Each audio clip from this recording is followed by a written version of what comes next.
So today I want to do a proper description of discrete Fourier transform.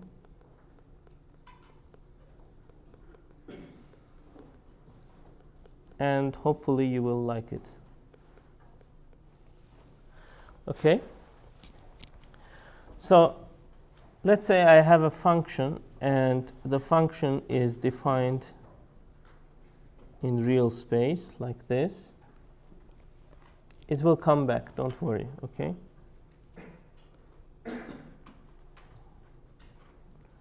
So let me put some bounds on this.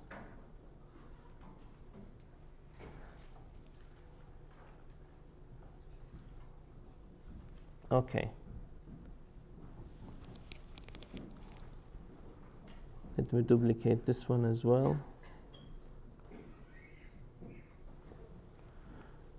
So I have an x that goes from minus L to L.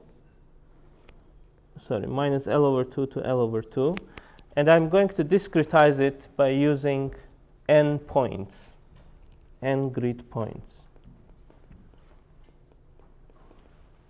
So I'm going to have delta x equals to L over n. Okay? Do you have any objection to that? No? So if I start, not if, I will start at the center for sure. I will have the central point. Then I will go by delta x. Okay? This is maybe not very important, but if you have like 10 points, let's say n is equal to 10, the good way of doing this is going from 0 to n, okay, 0 to n minus 1, so 9, and then subtracting n over 2. This is a Python version of dividing by 2. So if it's 10, then it is going to return you minus 5, minus 4, dot, dot, dot, 0, 1, 2, 3, 4. So you may be thinking that we are missing a point that hits L over 2, right? Are you thinking about that? Yes? But that's fine, because there is a point hitting minus L over 2. And it's periodic, so it's going to be fine. But if it's if it's odd, then you will start from minus 5. So you will go until, so if it's 11, you go from 0 to 10. You do 11 divided by 2. You subtract that. So you subtract 5. And you go from minus 5 all the way to 5. But notice that delta x is now 5 over 11. So what you are going to get when you have odd number of grid points is that you are not going to hit either side. Okay? So I am going to be that precise about it today. Sorry if it's boring. So for example, here is an example of an odd number of points. So you see it doesn't hit minus L over 2 or plus over L over 2, but it is fine. It's periodic. Okay? So that's our way of defining the grid points. Let me just erase some of this.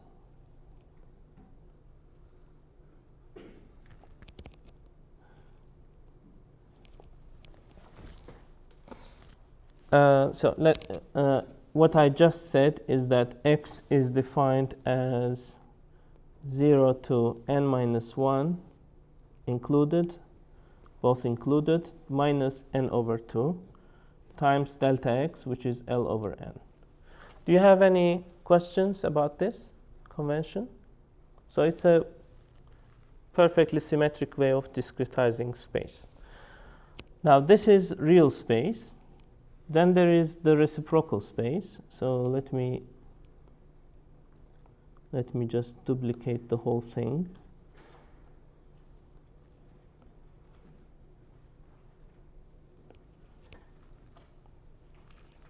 So in the reciprocal space, or K space, if you want, you have K's, okay? And this one goes from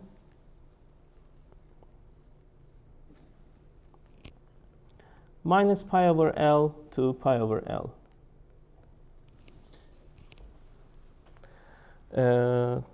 Times n, right? Yeah.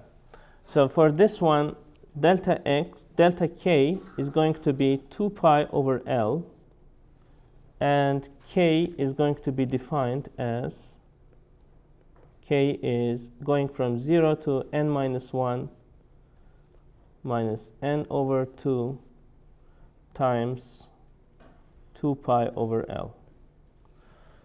Okay? So, however many points you have in X space, in real space, the same amount you have in the reciprocal space. Okay? Do you have any questions up to this point? So this is going to be fx, and this is going to be Fourier transform of fx, and we will write it as f tilde. Okay? So far, so good? So what is our aim? Our aim is to define fx in terms of a certain function. In terms of certain functions, I'm going to write down those functions. Is it more clear and thus more boring? Hopefully, yes? Good, good. So, here are our functions. These are functions that we know how to deal with, and we are going to use them.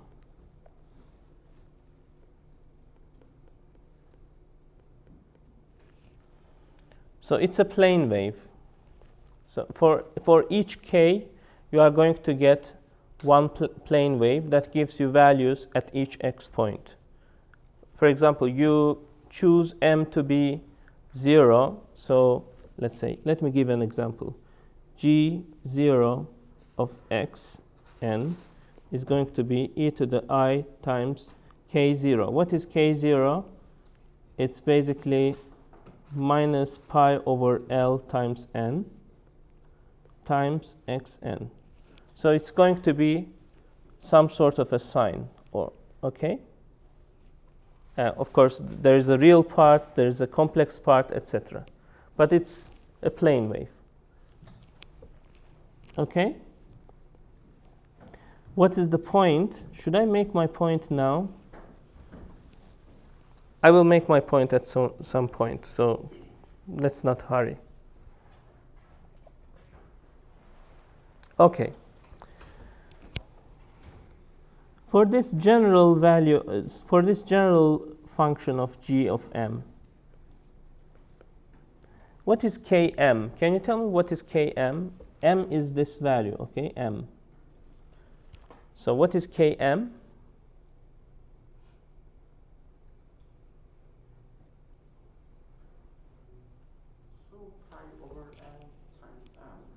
2 pi over L times m. Does everyone agree with this? Yes or no?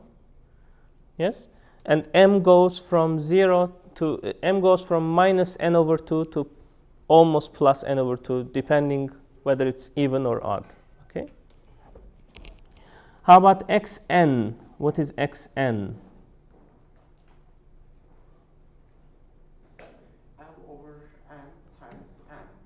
L over n times small n, right? Everybody agrees with this as well? Did you follow this? Yes, very good. Very good. Now I'm going to do this discrete integral. I'm going to take g of m prime of xn and g of m of xn, and I'm going to sum them up. Okay? So this corresponds to sum over n e to the I times 2 pi over n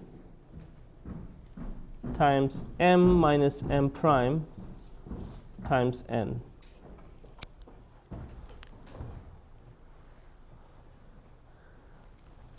So far, so good?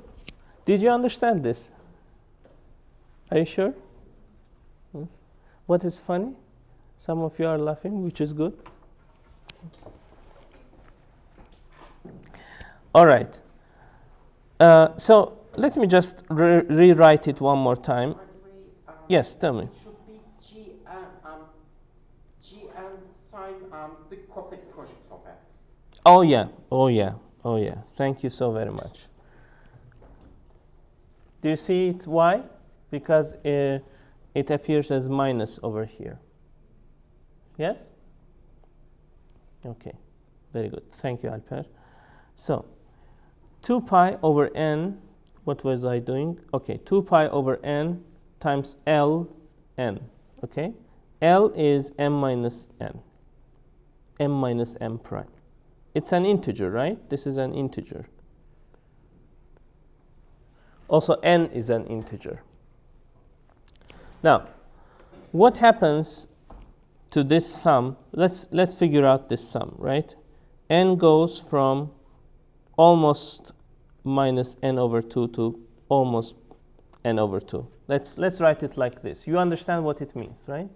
Okay, good. All right.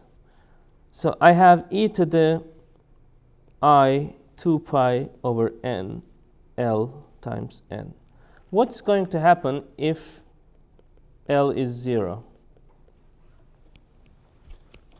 What does it mean? It means that m is equal to m prime, right? What will happen to this sum? Will be equal to n. Does everyone agree?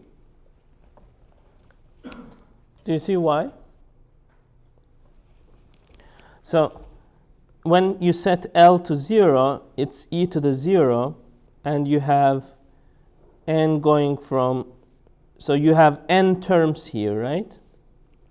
So it's like 1 plus 1 plus 1 dot dot dot n terms, so you get n. So far, so good? Now, what happens when L is not 0? So for that one, do you have a question? No. For that one, let me do the following. Let me start this from, okay. I still have this, right?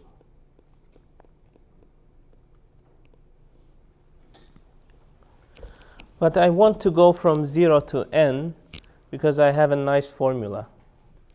To go from 0 to n, let me do the following. Let me just go from 0 to n equals to 0 to n minus 1. But I have to make sure that I'm doing everything correctly. So I'm going to subtract what I subtracted over here. L, it's not going to matter anyways. It's going to get, you are going to get 0, by the way. But this is just to show you what's going on. Do you agree with this one? So instead of starting from here, I took it out over here, and that way I get to go from 0 to n minus 1. Idea? No? Okay. Let me do it again.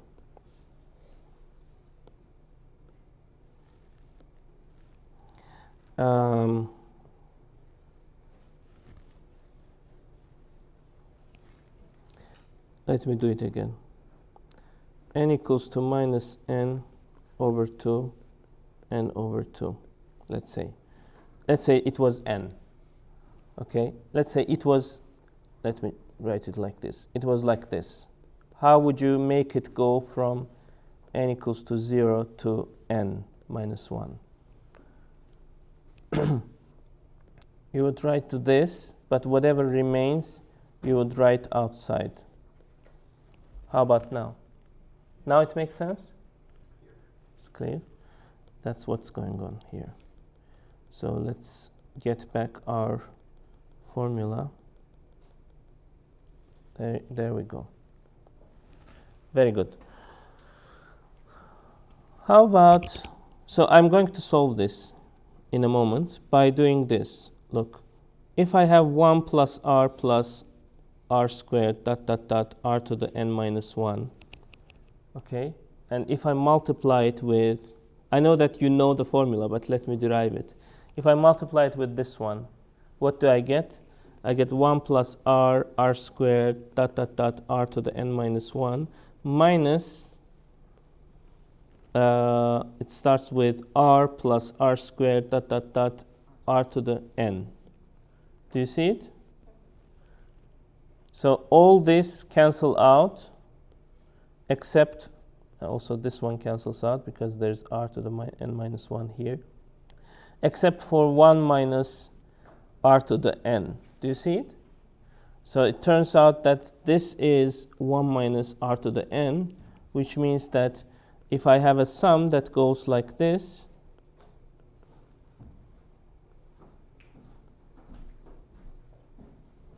I'm going to get 1 minus r to the n over 1 minus r.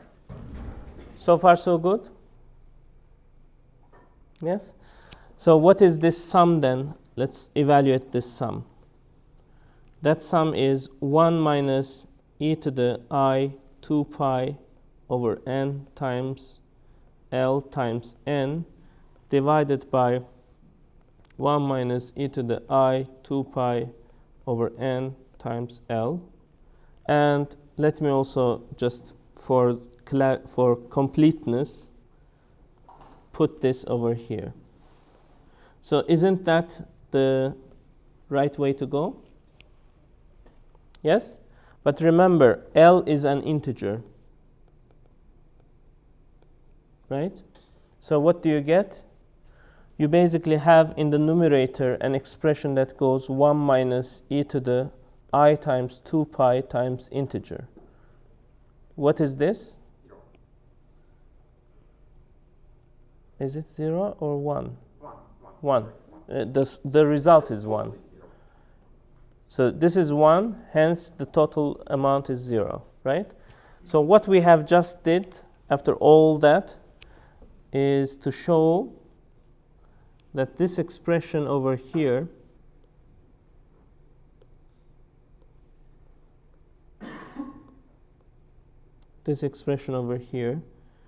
is equals to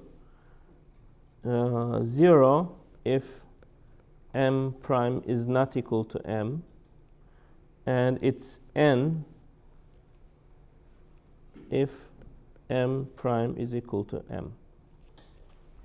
Are you happy? So this tells you that these functions are orthogonal to each other, right? Very good. So what? The point is that you can write any function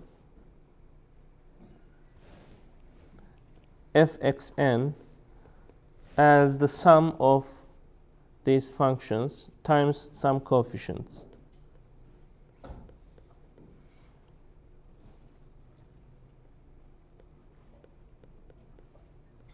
Let's say you can do this. And I will show you how to get these coefficients. So what we have right now actually has a name already. So the way we start is we start with actually the inverse Fourier transform.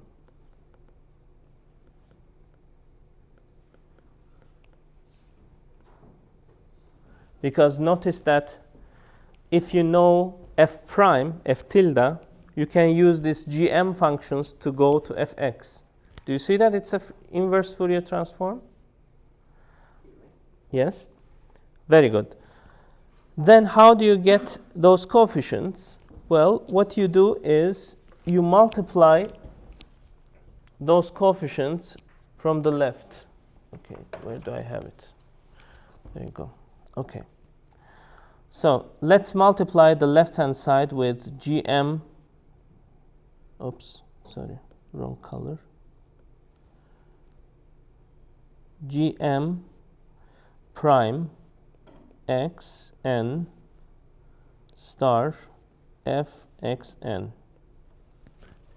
Can I do that?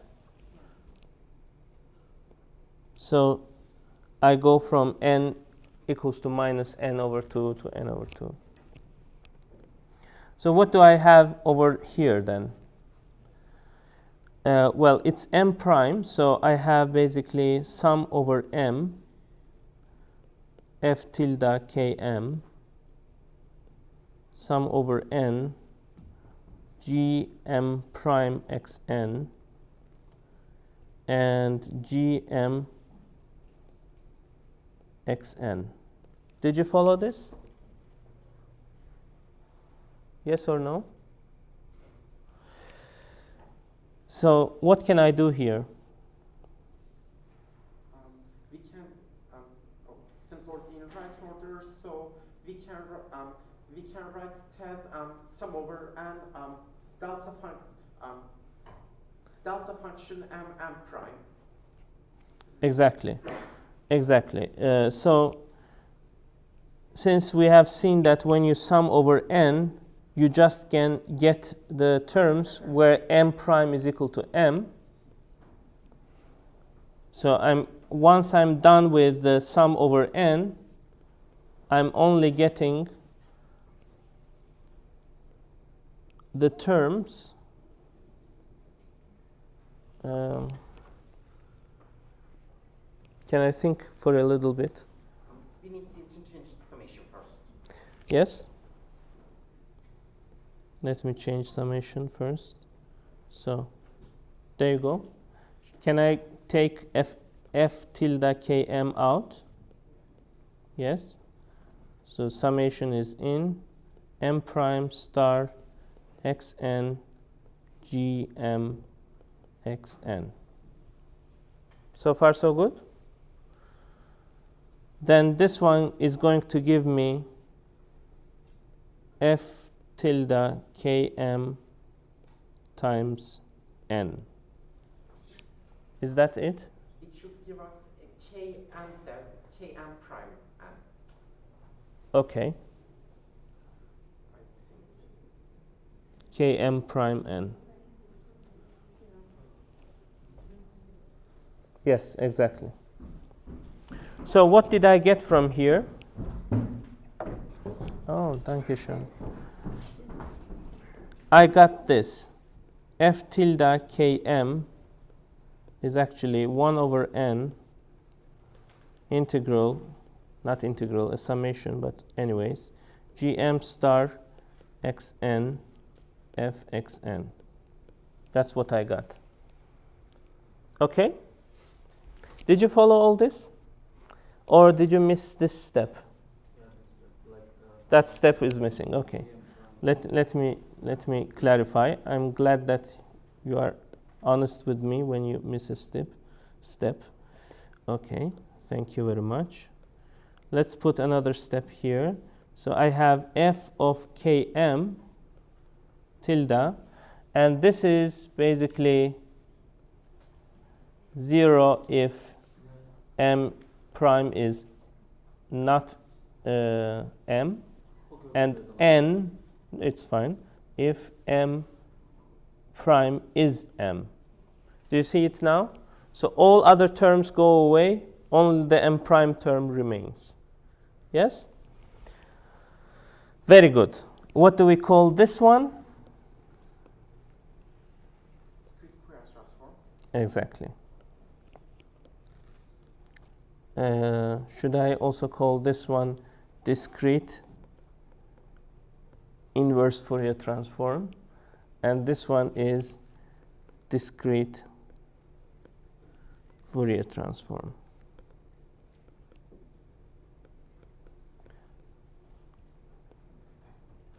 Let's now put in places what we had for GMs. What was GM? So if you want to get your Fourier transform function,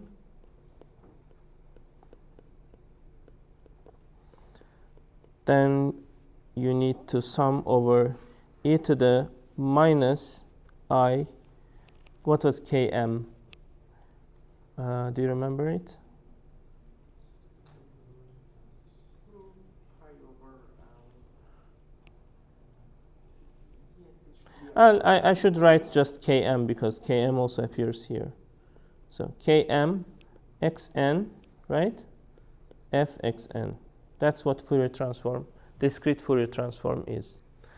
Now Fourier transform has a lot of conventions. Sometimes you go from 0 to L, okay? Sometimes you, for example, put square root here, and then you also put square root here, and everywhere you find, GMs are defined with square roots right at the beginning to make it symmetric, okay? All these kinds of conventions are there, but we will follow this convention because what I tried is to get the same results as I got from FFT. So with this course, we are actually going to have seen what's inside Fourier transform. We will see it in the code, and we will compare it with FFT, and we will get exactly the same result. So we will understand that FFT, fast Fourier transform, is fast way of doing discrete Fourier transform. Okay? That's the whole point. One thing is missing.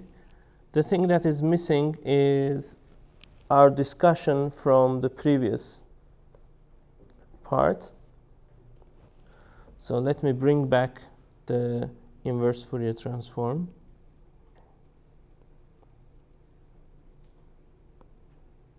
Let me copy it. Let me paste it here.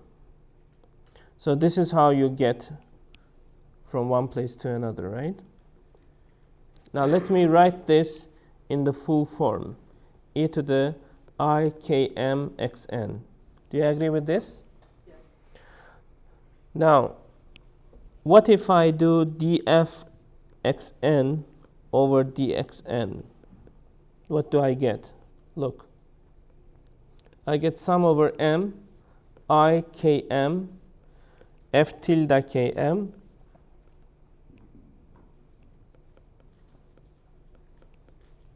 This is what we were discussing last time. I just presumed that this was obvious to you. Do you remember? Like you go, so let's then, yes. But xn is a discrete variable. Yes, exactly. So how did you get the derivative? Don't ask me. Yes. Imagine that I went to infinite space, taking n to infinity, and came back. Okay? Do you accept that? Why not? So, I went from fx to, let's write it in a fancy way. I went from fx to f tilde k, right?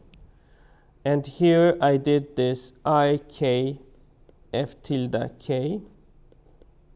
So I went there by Fourier transform.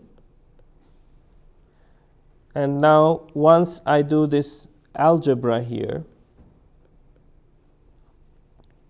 because that's really algebra, that's just multiplying numbers with the other numbers, then I can go back, okay, going back should also be fancy. You see, this part isn't fancy because it's just algebra. So I get df over dx. And what do I do here? Inverse Fourier transform. Are you happy? More satisfied than earlier? Do you remember last time?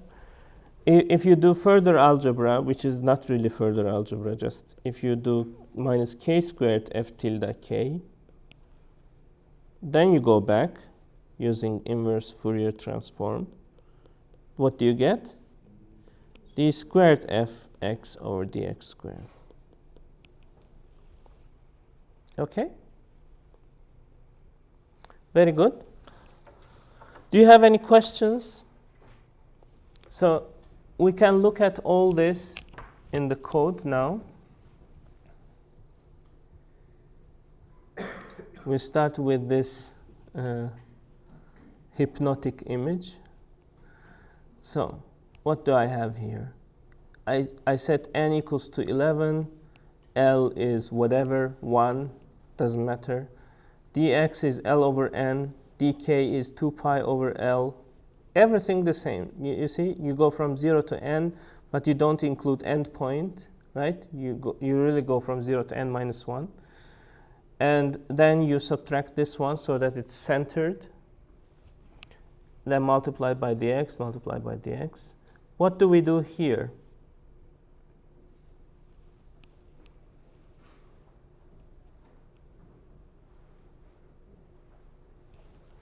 Let me draw it for you. What I do there is generate a Fourier transform matrix that is composed of km rows and xn as columns. Okay? That's what it is. So for every km, so for every k dft nk, this is going over nk, so I have rows. For every row is the whole g function. Every row is a g function. Below, another g function. Below, another g function. Good? Then if you plot them, you get this nice plot. And you realize that Fourier transform matrix is nothing but complex roots of unity. You know, if you take a unit circle, any point at that circle is some root of 1. Like cube root of 1 is not just 1. Okay? There are also 2 complex roots that are sitting on the other side of the triangle. Okay? Okay. That's what they are. So I have tabulated them, and you can see that Fourier transform matrix is a symmetric matrix. I didn't mean asymmetric. It's a symmetric matrix. I don't know how to say that without confusion. Huh? It is symmetric. It is symmetric, yes. It's a matrix that happens to be symmetric. Yes, very good. Very good. And let's look whether it's beautiful or not. Of course it's beautiful. Why it shouldn't be? This is the real part. This is the imaginary part. But let's get into the derivatives. Why is your n changing? Just for fun. Yes. Yeah, I mean, if I change it to 11, you just don't see that beauty. Yes. All right. N is this time 123 for no reason. So I have some function now, right? Cosine and df, ddf, I know how they look. So here I am computing the derivative of df and ddf using the dft. What do I do? F hat dft is just this matrix times that function divided by n. Why this should be Fourier transform? Why this matrix multiplication should correspond to Fourier transform? Let me tell you why. So this is our matrix, right? And this is our function as a vector. So I take this row, I multiply it with this function, and I get that value for that k. So I get fk0, tilde, right? Then I take the second row for k1, I multiply it with this column, and I get f tilde of k1, etc. I do it for every row. Yes? Yes, the column vector is f of xn. Very good. Are you happy? Yes. So This basically gives you f hat. And if you want to get back to f, what do you need to do? You need to take the conjugate of this matrix, right? That's how you get e to the minus ikx. And multiply it with f hat, and you are going to go back to your function, okay? Just switching between spaces. But what happens if you multiply it with also ik dft? Can we please sign the attendance? Lecture 6, right?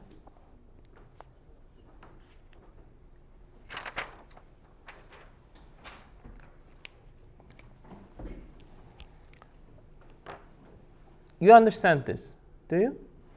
And this is the same thing done with FFT, okay? If I plot them, What was FFT? fast Fourier transform. Okay, and how is it different from discrete? Okay, very good, very good. So remember, in the last lecture, we just used this. Do you remember that we used this? Yes, you do. So we used this as a closed package, and we didn't even bother understanding it. This time we have pierced into it, but only its logic, but not to the place why it is considered to be fast. Okay, the fastness comes from bunch of properties that it has. I actually have. I might share this with you as well. So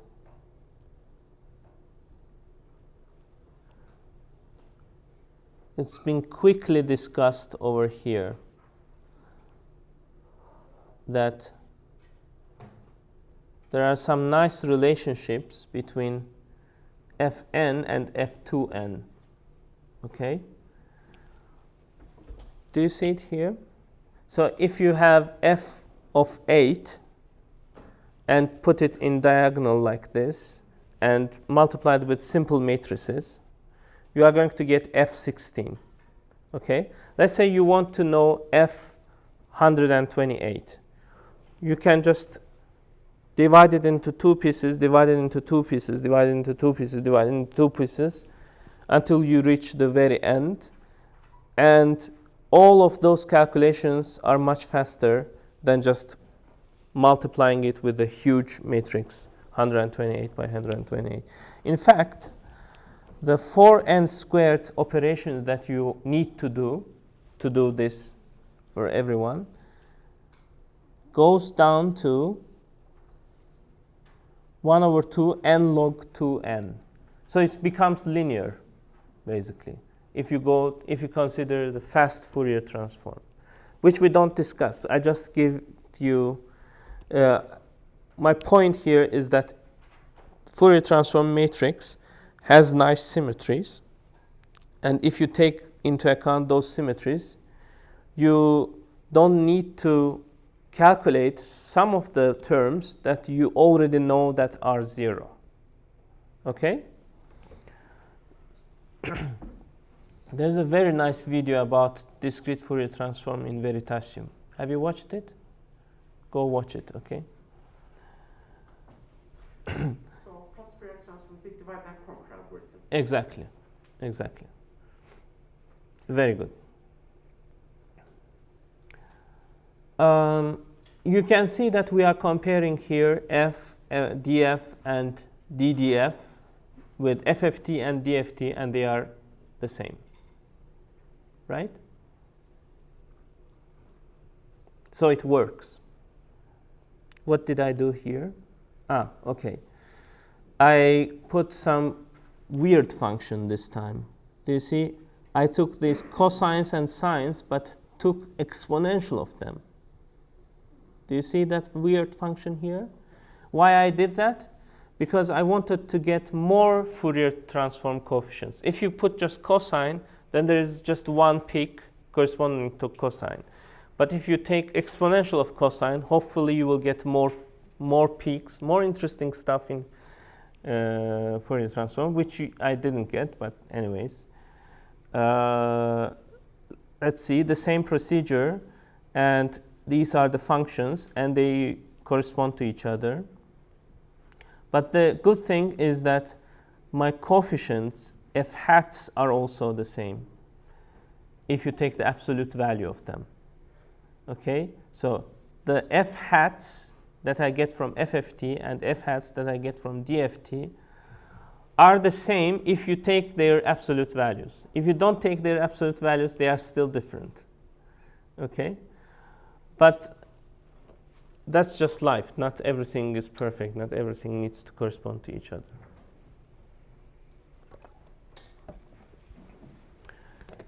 Do you remember what we did with finite difference?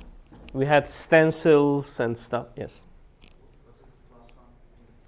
Oh, just to see that, because if I don't put that, they are on top of each other. So I put +1 to show that they are further apart. Good. I also put them here, by the way, so that you see those two functions. All right. Do you remember what we did with finite difference? Stencils and whatnot, yes? We were increasing the stencils and getting better results. Well, since we have a Fourier transform matrix, and since, okay, let me just go here. What we just learned is that if I take a Fourier transform matrix, right, multiply it with f, I get the Fourier transform. If I multiply it with ik, it's f hat ik, but if I do f conjugate, then I get the derivative. Okay? Then this whole thing can be considered as a matrix, can't it? Yes. Do you see? So that's going to be our derivative matrix. I hope you are happy. So let me show you. Derivative matrix is equal to diagonals of ik times this fn. So I did this part first, okay, multiplication. This is represented by a diagonal matrix ik. And then I do this f conjugate times d. So I then do this times the rest, okay? And I get a nice d that should be just d times f should give me just the derivative, which is awesome. And what is better is d squared is just d squared. If you take d times d, it's the second derivative. So here it is. Okay. Before going into whether it's working or not, let's look at their shapes.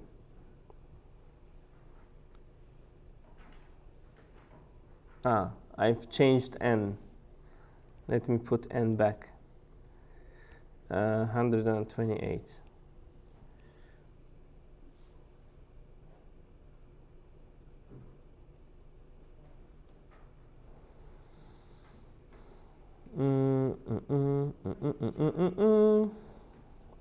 Here it is. Let's just put all this over here.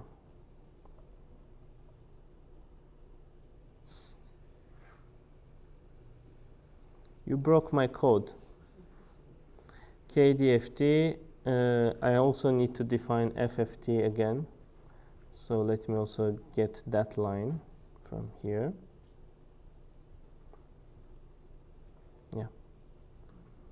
Yeah. You see, if you look at it, it looks like this. There are some positive numbers here, but then it fades away. Some negative numbers here fades away. If I just plot this part in the middle,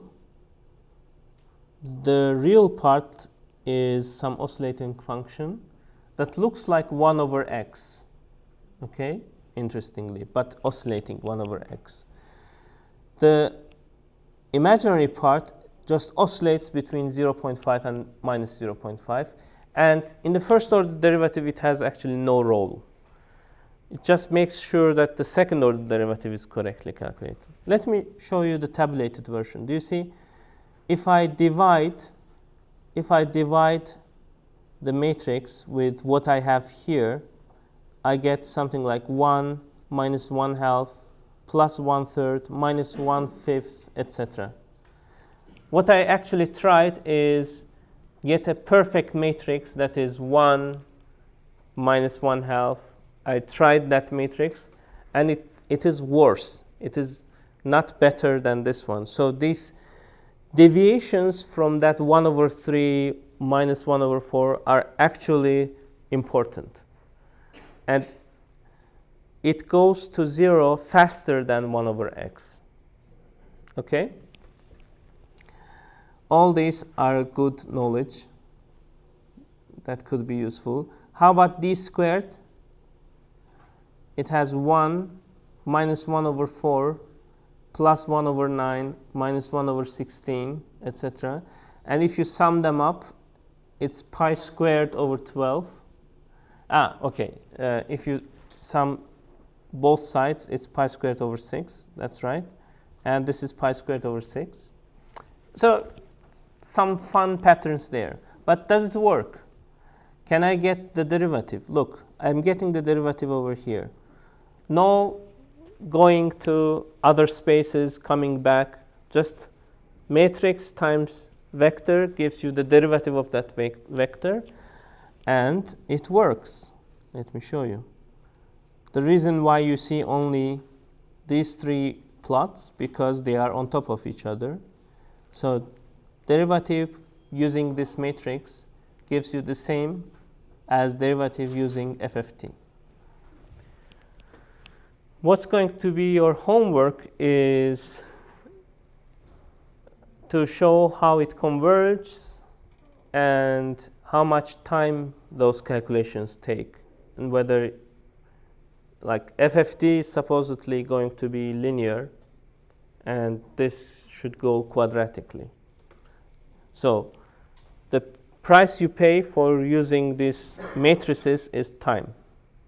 Okay? Good. We have 2 minutes. I can take questions. Are you slightly more knowledgeable in Fourier transform now? Yes? Okay. Yes. John, can you repeat the sentence about the time complexity? Yes.